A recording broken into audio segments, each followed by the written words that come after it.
Hello, and welcome to our season premiere of The Current. My name is Taya, and today we will be getting to know one of the most influential instructors here at the Dub. You may have seen or heard her lead her class in chants outside of Fisher Union and wondered, I'm jealous. Why am I not in her class? Michelle Britt is her name, and teaching is her game. Taya or Shakespeare? I'll save that for the show. But Michelle Britt is going to give us an inside scoop on her style, personality, and journey as an English teacher here at UNCW. And I'll leave the rest for her to tell. Let's dive into this episode of The Current.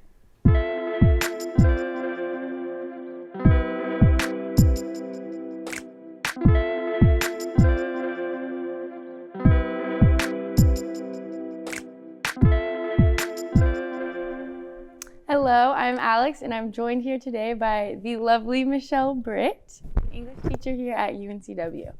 Can you tell us a little bit about yourself? I have been in Wilmington since 1996. I went to school here, and I've always loved it. I've been teaching here for well over a decade. I remember when there was a parking lot over there. I dormed in Hewlett, all that stuff. And then I travel. I love traveling. I've been to 60 countries this summer. It was my 60th. I went to Malta, so it was, in Portugal. When did you start, when was the first time you ever been out of the country? When I was 18, and I was walking around campus, and there was this little brochure that was terribly printed, and it said $199, go to the Bahamas. And I was like, perfect. It included everything. We were treated like cattle, and our hotel had this barbed wire around it, but it was amazing. And when I got off that boat, because we took a boat from Miami, and they shuffled us there, I was like, this is amazing. This is in Wilmington. So ever since then, so 18, I'm 44, I've hit 60 countries. That is crazy. That's wild. I wanna travel more too. Yes. So I hope you do. I hope so too. Hopefully this summer will be the summer of traveling. But so you're an English teacher, right? Correct. So you're known around campus for your unique style of teaching. So can you tell us about the way that you teach and what you teach exactly? I can. So I've always loved teaching, and I used to watch Little House on the Prairie, and I loved the way that Laura Ingalls loved her teacher and that little schoolhouse. So anyway, so I played all the time, and then I was a nanny, and then the kids always wanted to play. And I was like, I guess I could maybe do this for a living, and however the brain works.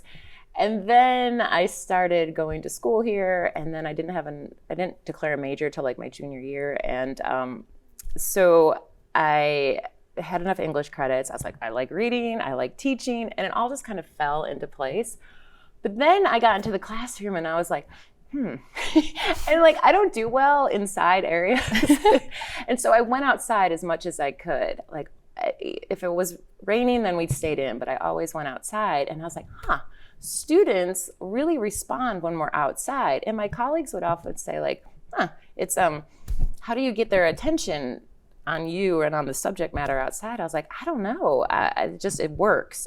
So I just practiced, so to speak. And then COVID happened, and I said, well, can I just always teach outside? And they said, sure. And so there I go. So COVID is what started you to have outside all the time? Yes. Okay. Yeah. So you go to different locations around campus, right? Yes, for the traveling. That was a dream class. So I took 10 students like yourself that I knew and loved dearly. And I reached out to them with an email, and I said, would you be willing to take this DIS class? It's 1 credit.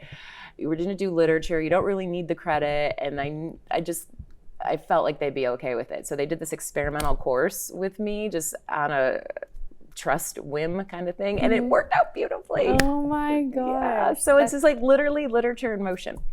Okay. Yeah. So how do you teach literature while you're outside, especially if there's no desks or anything? What do you do? I have learned over the years that I can only teach how I learn, and I learn by moving and doing things. I'm a runner as well, and I think of my best thoughts, or at least I think they are, when I'm running. And so being outside and running, I was like, And so when I'm out there, interacting with the setting, because the setting's always changing. Like there's a physical setting, a mental setting, a spiritual setting, essentially, in literature, and it's all around us. So if we went outside right now near the water tower, like that's the physical setting, but what's the spiritual setting there? And then what's the mental setting? There's a lot of traffic with that light. And so you can take everything that exists in a book and make it appear in real time. And I just think that's the coolest concept. Yeah, and I'm sure that like everybody's learning all this stuff as you're teaching too, and like paying attention. I feel like it's really easy to pay attention when like you're like changing the subject all the time, so it's like easier to stay in focus because you're not stuck on one thing for like. I agree. Now my classes aren't for everybody. I always give this caveat. They're like, oh, and I'm like, oh, no. My brother has told me time and time again. Many of my friends are like, I would never take a class with you because my learning style is my learning style. So I have to attract people that also learn that way, because some people need the PowerPoint and the thing up there and the repetition. But the students that take classes with me, they do exactly what you just said, Alex. Yeah, and that's the way that they can grasp the information. Also, I've always told my students that I teach like the Karate Kid, like they don't really know what they're doing. And then by the end, when I assign a paper to like reflect on everything, it's amazing. Y'all see like connections that I don't even see, and it's really beautiful. Yeah, I love that it's like very open-minded and stuff, and I feel like you teach this like your students how to. Because we're really outside, so it's super open. Yeah, There's like something there. Exactly. Yes. Do you think that traveling influenced like your teaching style and your personality a lot? Yes, I love that question. 100,000,000%. People always say, are you traveling for work? I'm like, well, I'm traveling for my own soul because that's what I love to do more than anything, but I also can carry it over. I've had so many wild experiences in such a good way. I've met so many characters when I'm traveling. I've been in so many different settings. Like when I was in Senegal, West Africa, and it's all dusty, and there's this little fishing village, and this guy goes by with his cart and his horse on his cell phone. I was like, you can't make this up. This is like real life literature. And so, yeah, traveling has definitely influenced me. That's so cool. I'm sure you've come across like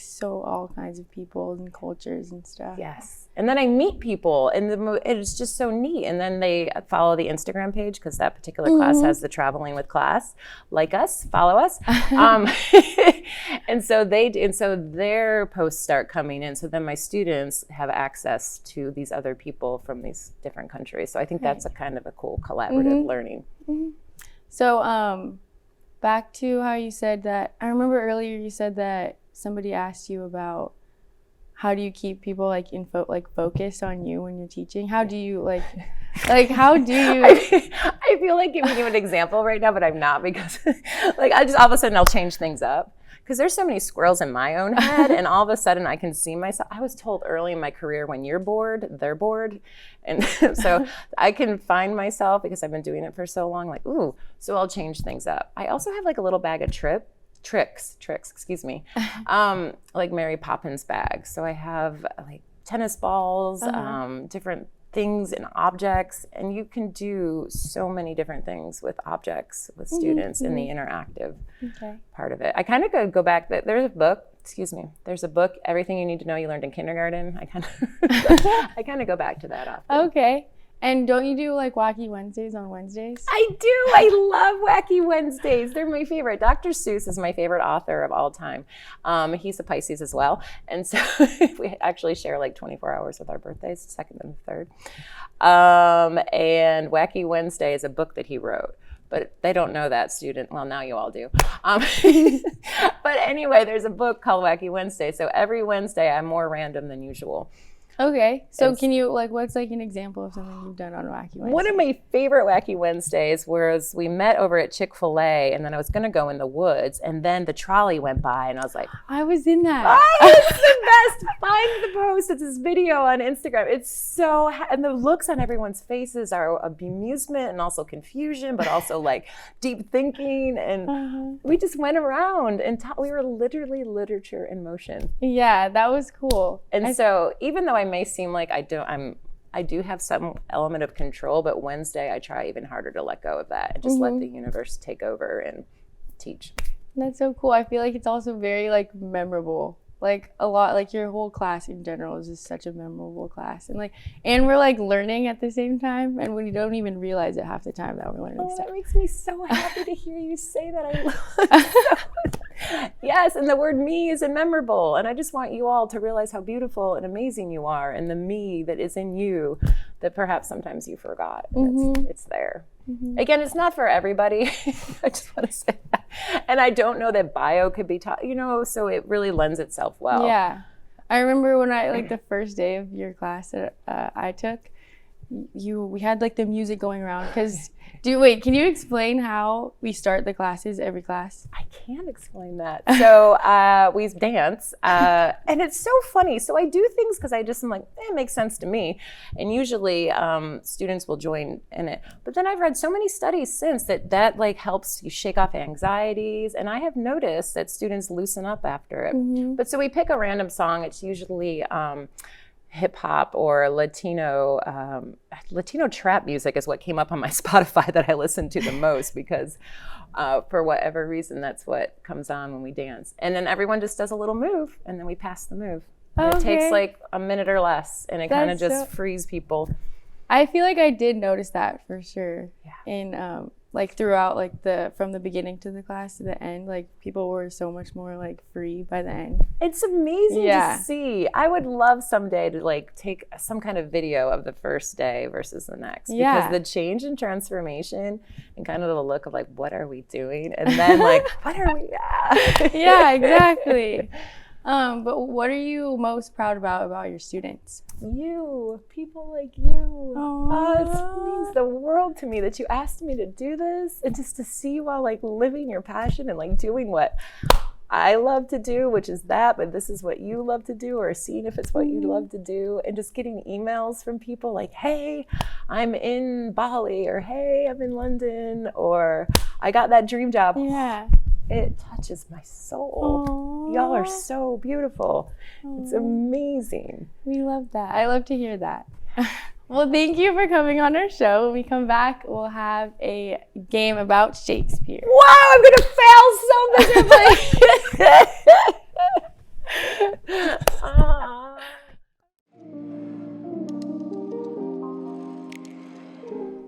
Thanks, Alex. Looking to minor in English? The Minor in English is a flexible 18-hour program open to students in all majors. Courses in literature, writing, and the English language offer students the opportunity to enrich their lives.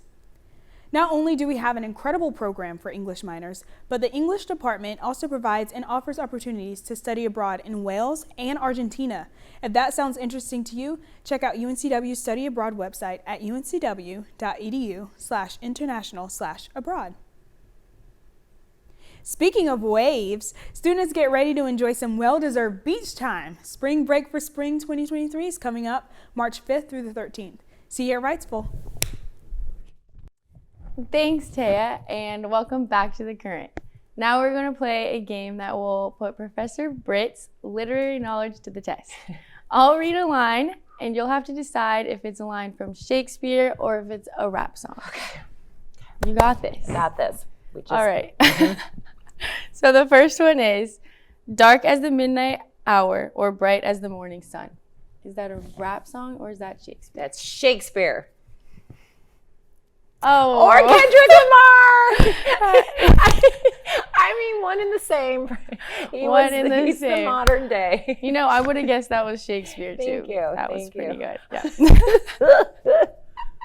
Okay. The next one is, that's an ill phrase. Oh, I'm going to say rapper. Of course, I'm trying in my head to do that thing with Tess where if I do one back up. That's okay. On to the next one. Maybe this will be the one. On to the next one. I know that's a rap lyric. On to the next one. All right. All my pretty ones. Did you say all? What do you think? I'm just going to go I'm going to go for Shakespeare. And right now, I made it! I remember Macbeth's honestly the only play I read in honors English because I wasn't the best high school student. Okay. All right. The next one is going to be, The plan to take command of the whole family through underhanded to be the man it was planned. I'm thinking that this is a rap song. Yes, I was gonna say Tupac. I wish I would have, because I'm not kidding. Like, I knew that was Tupac. Oh, why didn't I say You it? teach a whole book I about know. Tupac. We just started Tupac. I'm sorry. R.I.P. buddy. Oh. Well, you got it right. Thank So you, good thank job. you. Okay. The next one is, may the Lord protect me as the world gets hectic. You know, I'm gonna go with rap with that one too. Yes! Oh, Nikki, we danced to her a few times. Sometimes I'm like, It's a good thing you teach a college class. right. This is so true. All right. The next one is, we know your drift. Speak what? Gosh, this is, I'm sure it's Shakespeare, but I think it is probably used in a rap song in some way, So shape, or what form. are you going to go with? Oh gosh, okay, Shakespeare. Okay. You're right. I love the parallelism here. This is beautiful. This is a great assignment, y'all. All right. The next one is, he speaks plain, cannon fire, and smoke, and bounce. I'm really just thinking because of the bounce word that wasn't very Shakespearean, so I'm going to go with rapper. Okay. Oh, no way! That's so funny. This is the best. Yeah, Shakespeare, y'all. Who knew? Oh, it's right there. All right. Not your professor. She didn't know. All right. Let's see if you can get this Okay. one right, okay? Mm-hmm. How could it be through the misery that came to pass? The hard times make a true friend afraid to ask. I think that's a rap song. Yes. Okay, rap. Oh my God, that is hilarious. It's Tupac. Yeah, it's Tupac. There's so many things in my head, but I'm just going to stay focused. Thank you. All right, well, good job with that one. Oh, yay, me! What did I get, 5 and 5? We're still not done. Oh. My test anxiety is being overwhelmed right now. Yeah, we still I'm trying to got, do that thing called deflection. we have 2 more. Okay, thank you. If I'm right. Okay. All right. I am the dog. No, the dog is himself, and I am the dog. Oh, the dog is me, and I am myself. Oh, Shakespeare. Okay. Yep. Yeah. You're good at this but game. You're sweet and kind. Thank you. All right. Now, the last one is, a sword sliced in the air. Oh, gosh, I just meant to think of the tarot cards. But anyway, this is rep. Yep. Tyler, the creator. I don't even know who that is, but it's not Shakespeare. Yeah, so thank you, Miss Britt. That's a wrap up on the game. Taya, back to you. Well, thanks everyone for tuning in to today's episode of The Current. We'd like to give a special thanks to our guest, Michelle Britt. And remember, if you see her around campus, don't hesitate to say hi or maybe go a step further and enroll in her class. If you are interested in taking one of her outdoor classes, you can go to Michelle Britt's page on UNCW's website and see a list of the classes she teaches. You can also connect with her through Instagram at Traveling with Class. That's all we have today. Thanks for tuning in to The Current.